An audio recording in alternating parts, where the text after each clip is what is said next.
ಕಾರ್ಯಕ್ರಮಗಳಲ್ಲಿ ಪ್ರತಿಷ್ಠಾನದ ವಿದ್ಯಾರ್ಥಿಗಳು ಈಗ ಆರತಿಯ ನುಡಿ ಸಂಸ್ಕೃತಿಯ ರಾಷ್ಟ್ರೀಯ ಸಮ್ಮೇಳನ, ಪ್ರಾಂತೀಯ ಅಲ್ಲ, ರಾಜ್ಯ ಮಟ್ಟದ ಅಲ್ಲ, ಜಿಲ್ಲಾ ಮಟ್ಟದ ಅಲ್ಲ, ರಾಷ್ಟ್ರೀಯ ಸಮ್ಮೇಳನ. ಒಂದು ರಾಷ್ಟ್ರದ ಅಭ್ಯುದಯಕ್ಕೆ, ನೆಮ್ಮದಿಗೆ, ಶಾಂತಿಗೆ ಯಾವ ಯಾವ ರೀತಿಯಲ್ಲಿ ಚಿಂತನೆಗಳನ್ನು ನಡೆಸಬೇಕು, ಕಾರ್ಯಕ್ರಮಗಳನ್ನು ರೂಪಿಸಬೇಕು ಎನ್ನುವ ದೃಷ್ಟಿಯಿಂದ ಏರ್ಪಟ್ಟ ನುಡಿಸಿರಿ ಹಬ್ಬ ಈ ಮಟ್ಟದ ಪರಿಣತಿ ಇರ್ತಕ್ಕಂಥ ಗೋಷ್ಠಿ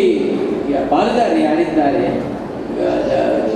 ಸಾಹಿತಿಗಳು ಅಥವಾ ಅನ್ಯ ಕ್ಷೇತ್ರಗಳವರು ಯಾರಿದ್ದಾರೆ, ಇದು ಆಯ್ದು ತೆಗೆದ ದಿ ಚಾಯ್ಸೆಸ್ಟ್ ಅಂಡ್ ದ ಬೆಸ್ಟ್ ಅಂತ ನಾವೇನು ಹೇಳ್ತೀವಿ, ಅಂಥವ್ರ ವಿಷಯಗಳನ್ನು ಮಂಡಿಸಿದ್ದು ನನಗೆ ಬಹಳ ಸಂತೋಷವಾಯಿತು ಅಂತ ಅವರನ್ನು ವಿನಮ್ರವಾಗಿ ವಿನಂತಿಸಿಕೊಳ್ತಾ ಇದ್ದೀನಿ.